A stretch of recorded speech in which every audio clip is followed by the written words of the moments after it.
to just in case to just too darn much. Yeah. And, with that being the history of where we are at the just too darn much, do we go back to just in time? Probably not. Do we also go back to just in case? Probably not. So, trying to figure out that we've built too much in the system, we need to take inventory out. Are you ready to elevate your leadership skills in the electronics manufacturing industry? Join Sannah Vinding on a transformative journey as she unlocks the key to exceptional leadership in this dynamic field. Discover invaluable strategies, emerging trends, and best practices through expert perspectives and insightful interviews. This podcast is your ultimate resource for gaining a competitive edge, staying ahead of the curve, and shaping the future.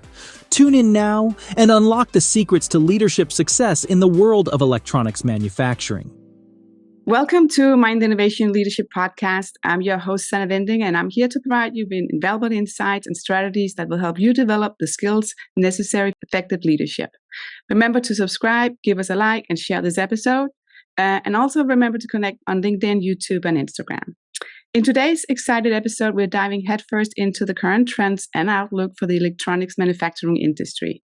And I'm thrilled to introduce our guest, Dennis Reed. He's a senior research analyst at Edgewater Research, and he's a seasonal tech professional with a rich background in the electronic research industry.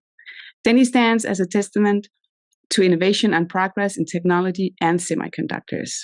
So welcome, Dennis. I'm so excited to our conversation today because I think in the electronics markets, there's always this uncertainty. No, thank you very much. And I would agree with you 100%. Uncertainty is the name of the game, but what we've lived through the last 2-3 years, it feels like the pace of uncertainty along with the pace of everything else just is truly accelerating. Yeah. It's a new world, right? And I think we have to get used to this kind of speed on a new world and all the uncertainty. I want to start again first, just so we can get going on this topic.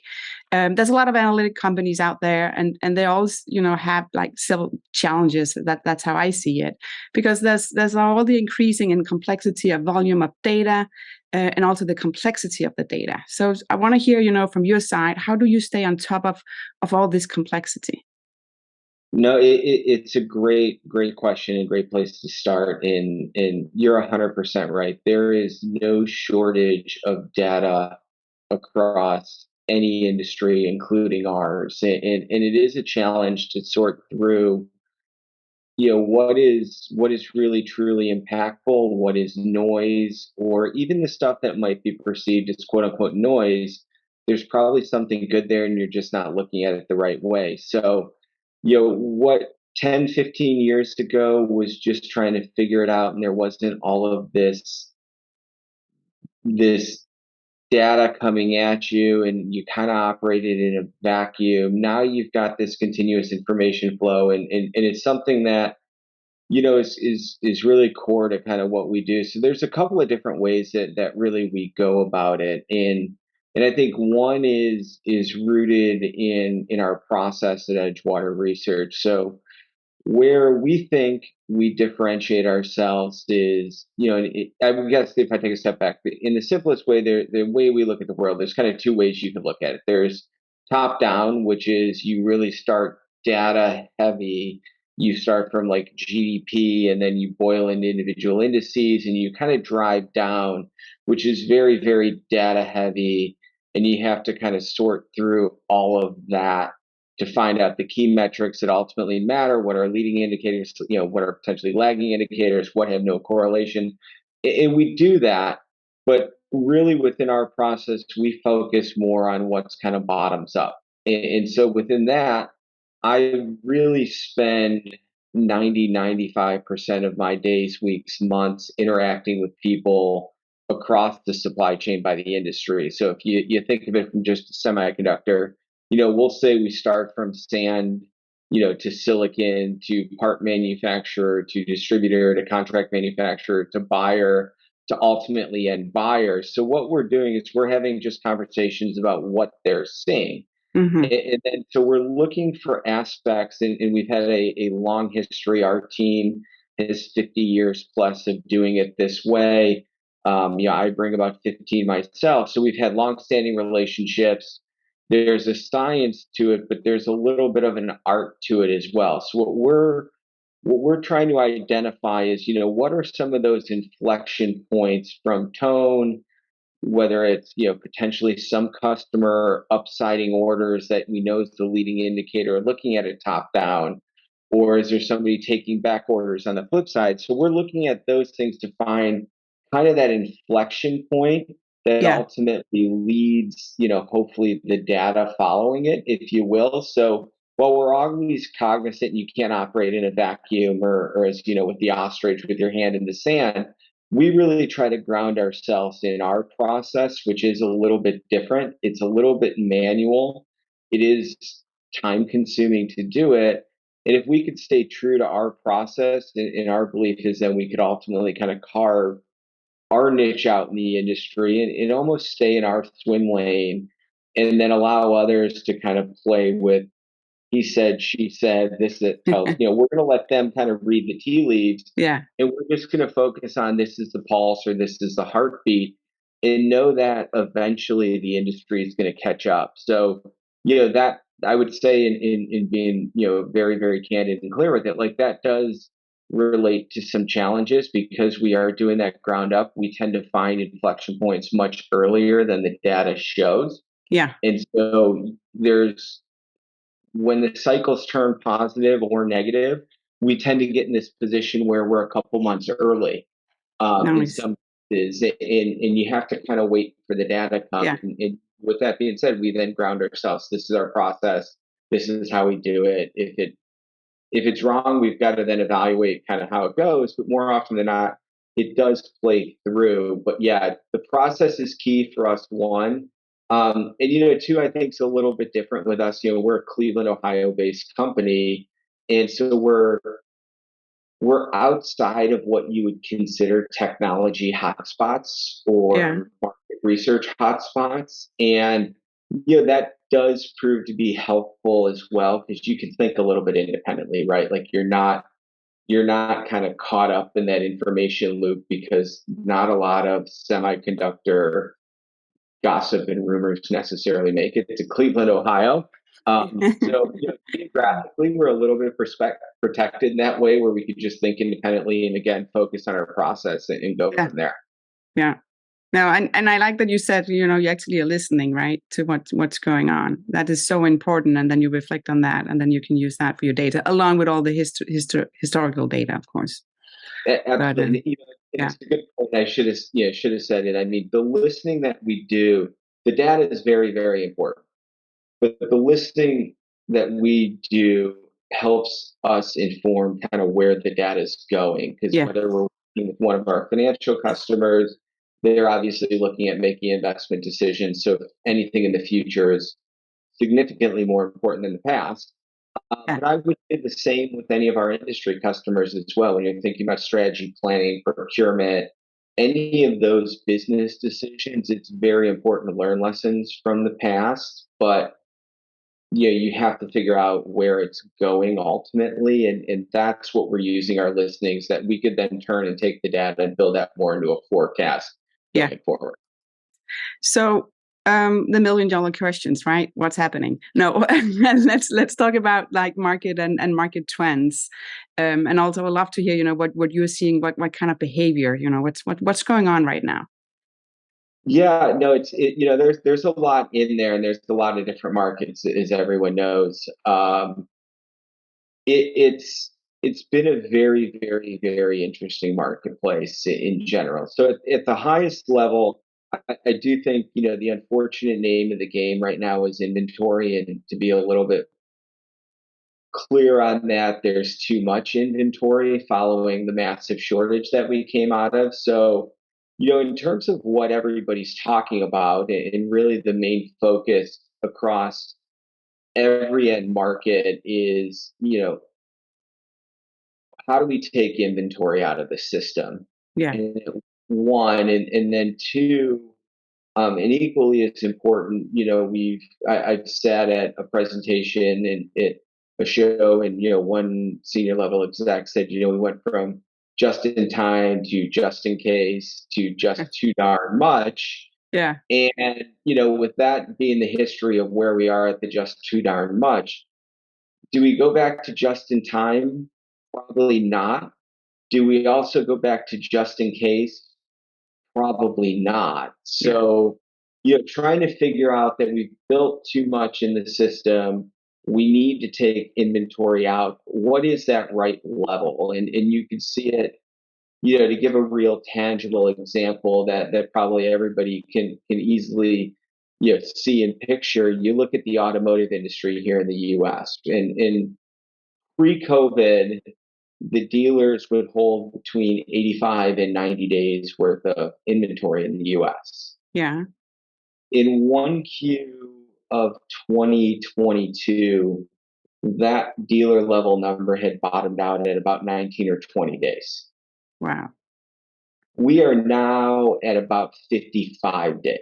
Yeah. A finished vehicle. So we've gone from, you could argue way too much before to way too little. And if anybody tried to buy a car, they're very well aware that we were on allocation, Yeah. to, an area that's somewhere in between. And I would argue that's probably a good, healthy spot for the automotive OEMs to be at. They're in an operating environment that's challenging. Interest rates are up, right? Yeah. But you've seen ASPs decline a bit this year, but it's not been rebate driven. It's been entirely mix driven as they've gotten better. They've been able to get better allocation, iron out some supply chains, bring in some of your mid or lower priced cars. So their average selling price has dropped, but it's dropped purely on mix, where historically at 80 or 90 days, it would have been all rebate driven. So I think, that's kind of a real tangible reason of what's really top of mind, which is, kind of inventory and where do we end up after Yeah. kind of balance. When you get into the end markets, it's in kind of the demand, and more importantly, where it's going. It really depends on what market you're talking about. So if we start with kind of an easy one, being the PC market, Yeah. we saw significant pull forward of demand during COVID. And I'm sure everybody who has kids, you went from buying every kid a notebook computer, but PCs prior to COVID were a 275 million unit market that went from 275 to 300 to Yeah. 330 to 295 last year in a down year. And this year is going to be about 250. Yeah. So in all of those up years, we shipped in aggregate about 100 million units kind of over trend over a 3-year window. So now we're into a digestion period where I would argue you've got to undership. So this year's 250, which is 25 million of that 100 that comes out. Yeah. Next year, I think it's about 260, 265. So again, another 15, 20 million. We're at 40 or 45 million units. So there will be, in our view, within the core PC market, a couple of years where we undergrow that 275 trend. And when we balance that out, probably somewhere in the 25, 26 range, then I think the discussion becomes, we now have a bigger installed base. What is our replacement cadence? Do we go from a market that, grows 1% a year to growing 1.5% or 2%? There's a potential for that. But until we get kind of back to that status quo, that's a tougher operating environment from a demand standpoint. And I think you could say the same if you look at smartphones. Smartphones last year were, I think, 1.125 or 1.3, somewhere in that 1.1, 25. So much over a billion. They're going to be down 4 or 5% this But year. consumers are not changing, right? They're holding on to their smartphones, right? They're not. And I say that's exactly it. Where in smartphones, the big unit driver over the last 4 or 5 years, even pre-COVID, was China. Yeah. And within China, you've reached a certain level, I think, of saturation in the marketplace, one. And then two, we all know, especially now with hindsight, there was a hope and a speculation that once the Lunar New Year came to a close, once the COVID lockdowns came to a close early in this year, Yeah. the Chinese consumer would ultimately, and the government would stimulate the industry out of this correction. And what we've seen, I think, in China, but also every other country that emerged from COVID lockdowns, is they had their window when they were stuck at home buying Yeah. devices and stuff. When they were allowed to go, where you saw the lift in the economy, and I think you've seen this globally, you saw it in travel, you saw it Oh, in yeah. theater, movies, right? So it was all those kind of soft economy areas Yeah. that, you know, the Chinese economy has some of its own issues, but they're not the historical, what our industry, which is kind of relied to a big Chinese stimulus, Yeah. will pull us right through, will drive domestic consumption for China, but then also drive their export market with electronics manufacturing. We just didn't see that. Yeah. And we saw where the lifts were travel, were theaters. So yeah, the consumer has, another one, any consumer device you could think of, there's been significant pull forward. And yeah, I'm sure for anybody that tunes in the podcast, I mean, I could think about it in our house. I mean, we had moved in during COVID, and you don't take vacation for a couple of years.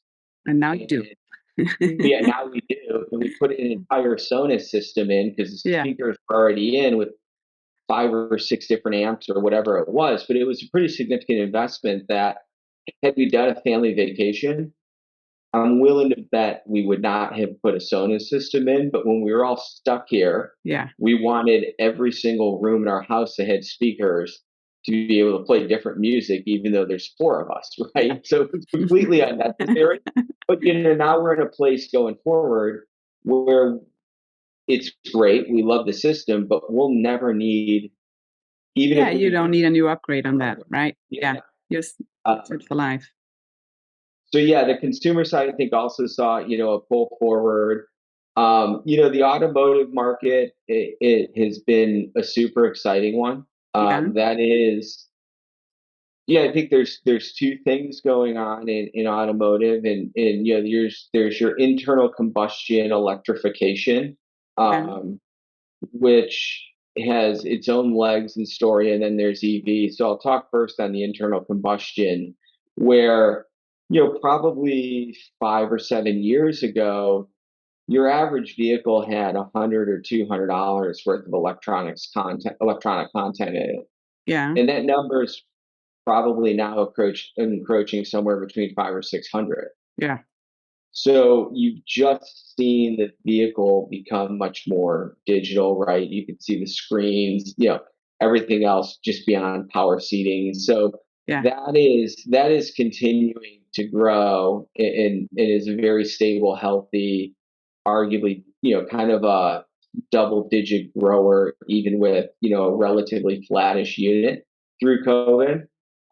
And then the EV side is incredibly exciting, because then you have a massive content opportunity along with just a huge unit growth, and you start to do some pretty simple math on it, and the numbers get really high really fast. Yeah. But what about like data centers, and we also have the AI. Will the Yeah. AI have any impact, or is it not going to do anything? So I would say, there's 3 major buckets in data center, or at least let's start maybe with the server side of data center, right? Yeah. So within servers, you've got your enterprise, your data center, and then your AI kind of metrics. So the total server market was about 11.5 million units last year. Last year, 50 75,000 of those units were AI based units. Yeah. So we're talking a really, really small fraction. So leave that just as a start, and then I'll put some numbers kind of behind where AI is going. In your core server, data center, and enterprise on-prem is challenged. The enterprise on-prem is probably not surprising, right? A lot of these assets have been underutilized. People that work from home. We're in a tighter economic environment. No surprise there. The cloud side, for your cloud computing, it's just they operate in a cycle. So if you think of how their businesses work, they try to run where they're no more than 80% peak utilized. So when you get to 80% utilization, there's a massive spend build out, and then you grow in. So we're a touch into a grow in phase there. So in aggregate, those two categories of server units will probably be down about 1 million units this Okay. year. Okay. Now, you take that and you compare it to AI. So, as I mentioned, AI was about 75,000 units last year. It'll be about 175,000 units this year. So it is a market that has been shocking from, call it, March 1st, I think, was when the chat GBTs and everything really kind of hit the media. And I think you actually gave a presentation at the ERA, including a lot of it. I mean, that was when that market really, really took off, right? Yeah. And so you're seeing entirely an arms race of everyone who is trying to figure out exactly what this means. So when you think about it from the whole industry, there are several companies, a handful of companies that this is very good for, but they would be, kind of what you call the quote unquote pure plays of AI. Yeah. So you look at a NVIDIA. NVIDIA's got $20,000 in content in every single box. You go from 75,000 to 200,000. It's a massive, massive upshoot for like someone like NVIDIA. You're not getting that lift from like the x86 architecture. So you're not seeing that in like AMD or Intel, or the total server market. But, when we look at it, it is between processor, storage, and the networking gear. It's about a $10 billion marketplace this year. Yeah. That our forecast by 2030, so 7 years from now, those three categories in aggregate could be approaching $100 billion. So it's a huge, huge growth opportunity that doesn't, and this I think goes back to your first point in the data. If you just looked at the data on the server units, Mm-hmm. you would see server units down somewhere, call it 800,000 units this year. But it's really a tale of three different markets and what's going on. And that's kind of where our process comes Yeah. into play. So, the AI market is really, really exciting. I say it's an arms race because I do think um, it hit the marketplace, and some of the conversations we have where various entities have a $500 million order book for GPUs over a 4-year window, that once ChatGPT hit, that order book goes from 500 billion to 1.5, or 500 million to 1.5 billion overnight, and the delivery window goes from 4 years to 2 months. Obviously, you're not going to get all of those at that time, right? But Yeah. people are trying to, it's a little bit of the cliche from Field of Dreams right now. It's like build it and they will come. People are still, I think, trying to figure out what is the use case, what is honestly the network architecture. So right now, everything's being done, in a training environment on GPUs. Historically, that ports over, moves to an x86 architecture once the cores have been trained. Yeah. Do we follow the historical? Do you need enough speed with these where you stay in GPU? At this stage, a lot of those questions have not been answered because it is so new. Yeah. Uh, but the investment dollars are real. And I think the push to find use cases for it is also very, very real. And I'm sure everybody could look through the media or the noise. You see one article where it's going to replace the job of every single human on the planet. There's another article where it's going to just take over it's just, Yeah, there's all kind there's of flavors of it. out there that everybody's figuring out that I think we try to ground ourselves and say, in its current form, I would argue the use case today doesn't quite warrant maybe the pace of the investment, meaning that there isn't really a use case right now. It's a lot of college kids pulling college papers, right? Mm. You know, there's not a lot of efficiencies today. It doesn't mean people aren't building it, but if you take a step back and think, do you build at one of these LLMs, and if you're a manufacturing company Mm-hmm. and it's built into your factory network, and its entire process or its entire job is to read your data coming in and compute it and process it faster than we could as humans, Yeah. then tweak and make efficiencies and basically draw some conclusions that you put in front of a group of really smart people and see if it's doable. Like when you get into those use cases where you're taking this core technology that's being built where that investment is, and now we've got to think of how we use it, Yeah. one, and two, how we monetize it. And if we can when we get into that use case monetization case, which is to be seen, that's when those numbers, I think, really, really hold. Yeah, that's the interesting part. Yeah. Yeah. I want to ask you as well about what about the manufacturers, right? The amount of engineers working on redesign and the amount of engineers working on new design. Anything there that's actually making any, do you see any predictions here, or what are you hearing from your channels? Yeah. Yeah. So that's it's a great question. That's an area that I would say is, interestingly enough, is actually in a vacuum for not having any data. um, so it's something when we started with, top of mind is inventory, right? And that goes into the cyclicality of the industry, and there are up years and down years and everything else.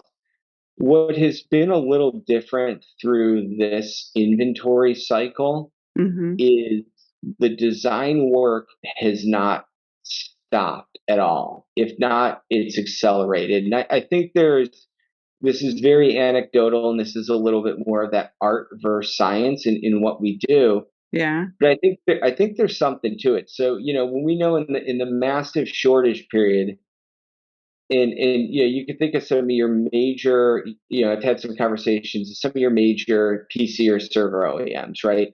Yeah. Their most talented and bright engineering teams that are literally their core job is to lay out their architecture, how to use less energy, heat. Like Yeah. that's what they do in a normal time. For a 2 or 3 year window, those teams were all just pulled in on, let's respin a board because we need to qualify Yeah. a new MOSFET supplier, right? And Yeah. not to pick on any MOSFET suppliers, but it wasn't them necessarily being out solving problems or shaping product roadmaps. And as we've come and seen supply normalize, a lot of those projects have been brought back to life Yeah. very rapidly. And if I had to put a ballpark time-ish, it does kind of coincide with when the cycle peaked. So the cycle peaked last October, and that's kind of right when the design work really started to take off in earnest. Okay. So that's a positive thing moving forward. Yeah. And there's some nuances I would say in between. So what you are seeing, especially in more consumer facing products, you're seeing a narrowing though of the design resources, and rather than introducing 25 new products in a given, dads and grad season, Yeah. there might be 5, and then they're going to align all the resources behind making 5 be successful as opposed to canvassing the entire roadmap. So there's some little little things that are different where I think people are just being a little bit more cautious with it, but Yeah. the design work is there. So that's a good news. The one thing I think that does make me, it is I'm a little bit cautious on and is, it's how quick you can go from design to production in this remote world, Yeah. right? It's a mixed bag between who's back at offices, labs, and not to get on a soapbox on work from home versus not work from home, but in some of these cases, the number of design starts that take off are very exciting. The Yeah. time it takes to move is being a little bit elongated, which the best guess is because it's harder. You're not getting all the teams in the same place at the same time. You've got people working in various locations. Yeah. There's So it new is, processes, right? That you need yeah, to you're ironing out all new implement. processes. Yeah. So yeah, wouldn't be negative with that, but I think it's worth noting. Yeah. What about, so when consumers, go out and buy, if it's back to that cell phone, right? I think there's new ways now that you can actually buy. You don't need to go into the store, right? We changed habits of how we are shopping and buying. Has that any effect on what's going on? Um, yeah, I think it does. And at Edgewater, we've got a group that focuses entirely on the consumer. So it does tilt very heavy here in the U.S. Their work is focused on the likes of like your Walmarts, your Targets in the mass space, Amazon obviously in e-commerce, Yeah. Best Buy and especially so a whole host of different things. And if you think about it from the retailer's lens, what I think all of these major retailers have had to figure out, they've had to figure out a true omni-channel strategy. Hmm. And you couldn't just be, and there's a couple of implications for that, right? You could be on one end of it where you didn't have much of a digital footprint or an online footprint. You But had to but it could develop. also be if you are actually going into the store, right? The self-checking, where Yeah. you, right? So that you Oh need yeah. that machine, so you go in and you actually order, you check out food, but you just have the big screen and you touch Yeah. everything there. So Yeah. so that has changed a lot, right? Yeah, and that's why I say, like, when you think about how they interact, I was just say you have to meet the consumer how they want to be met, whether Yeah, that's you're sitting on your computer at home or work and you order it on a web browser, yeah, or you're sitting it on your phone and you order it via even a social media app yeah, or a direct app from a company, or you order it online, you drive to the store and someone yeah. You open the puts trunk. it in your trunk Yeah, to you just want what's considered the historical way of like I go in and shop and touch stuff and yeah, see how it works, right?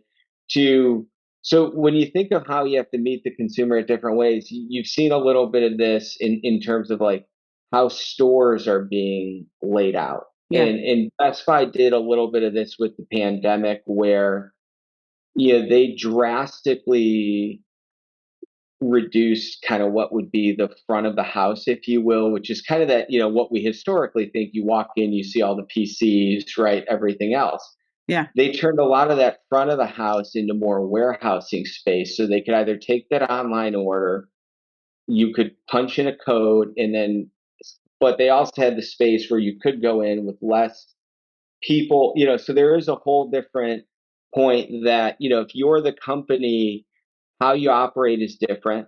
yeah, It arguably is less labor intensive, which is a completely different rabbit hole that we could go into with the broad worker shortage across every yeah, industry.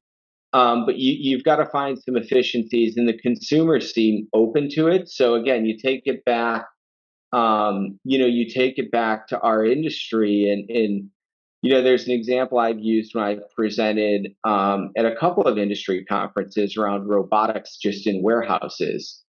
And, the largest e-commerce supplier, who everybody knows who that is, they pulled forward about 10 years worth of warehouse growth in 2.5 years. Yeah. So their actual robotics build went from pre-COVID of like 25,000 units or like robots a year to a peak of around 150,000 robots in the peak year. Yeah. And now they're down at like 75,000 robots. So they're half of what they were, but they're still 3 times what they were Before. prior to Yeah. Yeah. COVID, and still growing, right? So a little bit of that's math, but I think in pretty basic math that with growth rates, but I think it points to, you are seeing whether it's the point of sale transaction for the consumer will be much more digital and automated. Yeah. The warehouse, the logistics, those will all be much more automated because the consumer has been very much, I think, trained that they can click a button and they could either have it delivered to their house in a day or two, or if that's too slow, they could drive to location Yeah. ABC, pick it up. And, as an industry, from a retail standpoint, they've got to figure it out. And the only real way is through leveraging, I would say, electronics to do it. Yeah. What about, this is again, right? What will happen in 2024? So what's your predictions, if you can list a few of them? Yeah, to joke on it a little bit, the magic 8 ball would say the outlook's quite uncertain. Yeah. But It depends. it depends. But all kidding aside with it, we've done, when we look just at semiconductors, we've tried to study history to some extent to find out, what does this cycle look like? And Yeah. so when you look backwards before you look forwards, the good news is the industry appears to be showing signs of bottoming really in June, and into July. So that's the good news.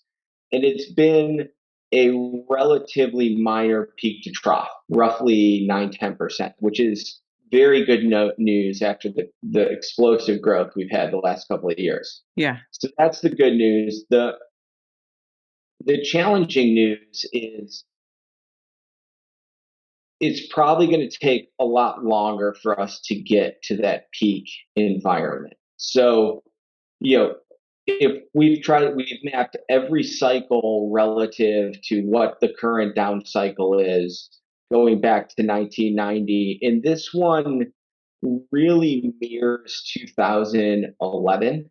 Yeah. Which there's some outside the industry stuff that makes sense. In 11, we had just recovered from the financial crisis, once in a 100 generations, 100-year storm. Industry took off, and then the inventory corrected, right? Yeah. Very similar thing, not making light of COVID and the humanitarian, right? But once in a 100-year event, industry shuts down, takes off, and now we're adjusting the inventory. So if you use 2011 as a proxy, it took 25 months for the industry to return to peak sales. Okay. So that means we peaked in October of 2022, which would put us returning back to October of 2022 levels on a monthly basis, arguably in November or December of next year, so 2024. So, Yeah. how does that flush through kind of the overall full year numbers? For semiconductors this year, our estimate for the industry is down 12%, and that's really significantly pulled down by memory. Yeah. X memory, it's closer to 6%. I think the delta versus us versus other prognosticators, if you will, for next year is we think the inventory overhang just takes a little bit longer. So, if you want to put a letter on it, it went from V to K to W to U-shaped recovery. We're kind of the camp where it's more of an L, meaning, we stabilized here and we're going to kind of hang out here. Yeah. Probably until we get out of the Lunar New Year. We still have book-to-bill for the industry 8.8, so well below 1. You'll start, we would guess you would start to see a bookings rebound potentially in late this year. And then, but really you get into kind of February-ish of next year, you pause, you evaluate the inventory, you get out of the shutdowns throughout Asia for the holiday, and then we look and say, okay, where are we from an inventory standpoint, and how does that match up with the Yeah. demands? Yeah, I mean, I think when you boil it up for next year, we think the good news is it's not going to be worse. But we think it's a flattish to slight growth year Yeah. next year. We just kind of cycle through some inventory. Okay. So what if you have to look further out? What, if you say that in the next 5 or 10 years, what do you think one of the, the challenges that will be in the electronics industry? Yeah, I think when you look, when you look further out, I'll start maybe with not the challenges, but the exciting things. We talk a little bit near term about the cyclicality, but the structural side and the growth drivers is pretty exciting. So we touched on AI, and that has the potential to be, Yeah. $100 billion market. EVs as a standalone can be an 80 to $100 billion market exiting this decade, by itself. So right there, you're looking at, call it 40% growth, Yeah. off of the levels today in just two subsegments. So if those numbers are correct, we'll probably run into some level of capacity challenges, which I think we'll have to work through. Yeah. I think the biggest challenge is really the uncertainty that being candid, we can't quite forecast. But the escalating tensions between China and the United States is problematic, right? And we've seen it dating back to 2019 and even before, and it continues to be, you know, a, a tit for tat reaction between both governments. And at the end of the day, it's not going to, it just feels like it's a collision course that no one's going to win if we keep on the same path. So that's probably the biggest risk in, the Yeah. Chinese government and in the US government in particular in the Western world, find a way to play in the sandbox nicely. That's probably your biggest challenge or your biggest risk, I would say. That does create some opportunities, and you see it with reshoring and some things like that. That'll be opportunities measured, I would argue, over decades, not years. But near term, that geopolitical risk is clearly, I think, the biggest risk for the next 10 or 15 years. Yeah. We're almost at the end. So I want to ask Wow. you, really great conversation here. So a little bit off topic because now it's not going to be about the analytic, right? And what's going on. I want to ask you a personal question and saying, if you look at yourself, right, of where you are right now, if you wanted to give yourself an advice like 10 years ago, what would that be? Yeah, that's a great question, and I've thought about it. Because I had the chance to do this once I left the industry and came back. So I've gotten a second chance 7 years older than when I left the industry the first time. So I've actually lived a little bit of it. Yeah. And the advice or what I did when I re-entered the industry 3.5 years ago was to not just focus on the near term results. We've all got stuff, right? And it depends on your business, but everybody's got to-do list, checklists. Yeah. You've got to run to the next report, run to the next design. And when I first started in the business, that was all I had focused on. And I never put much time or energy into building a practice that was sustainable. Yeah. Uh, Sustainable from how you do it, but also how you go to work, how it fits within your life. So, being a little bit older, a little bit grayer with a second chance, Hmm. I've thought a lot about that and I've tried to do it. So it's been working a lot closer with various industry associations, with trying to forge different partnerships where it's not just purely transactional, right? It's not Yeah. just a sale, it's not just a relationship in the industry where you trade information. It's partnering with organizations where hopefully you provide value to that organization, that group of people, Yeah. And then in turn, naturally you hope that you're paid in spades on the way on the other side. And so I've really, really tried to focus on balancing kind of that near term, what you need to do to be successful in your job, along with kind of that long term of like what you want your role to be, what you want your position in the industry to be, Yeah. how you're perceived. So that's been the big change, I think. And, if I would have told myself 7 to 10 years ago, I would have just had focused more on that. Like the near term tactical stuff will fall in place if you've got a decent strategy and roadmap behind it. But I was admittedly a little too young and foolish to realize that at the time. Yeah, but it is with this question, right? It's always easier to answer because you're like, it's reflection, right? When you're in it, right? If you now look 10 years ahead and you have to say, what should I do now to change, or what will be good for me? It's not as easy. It's always better or easier to look back. So I really like it. And I also think it like full circle as well of what we talked about in the beginning, right? It's about the listening as well. So here, right, you're building that partnership or relationship by listening and actually providing value. So it's a two-way street on it. Absolutely. So great advice. If any of the listener wants to reach out to you, how can they connect with you? Sure. The best is via email. It's Dennis, DENNIS, at Edgewater, EDGEWATERRC.com. Would love to hear from anybody.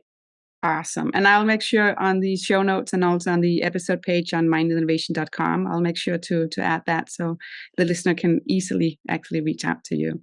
So Dennis, thank you so much. This was great. I think, looking in of what's going on in the industry, everybody wants to know, right? What should they do and how to forecast and what's going on. But it's so much better, that you talk about it, learn about it. And actually, I listened a lot today. So thank you so much. No, thank you very much and appreciate you having me on. If you like Mind Innovation, don't forget to subscribe, rate, and share the show wherever you get your podcast. You can follow Sannah Vinding and Mind Innovation on Instagram, LinkedIn, and YouTube. And make sure to check out mindinnovation.com. Stay curious and keep learning. See you next time.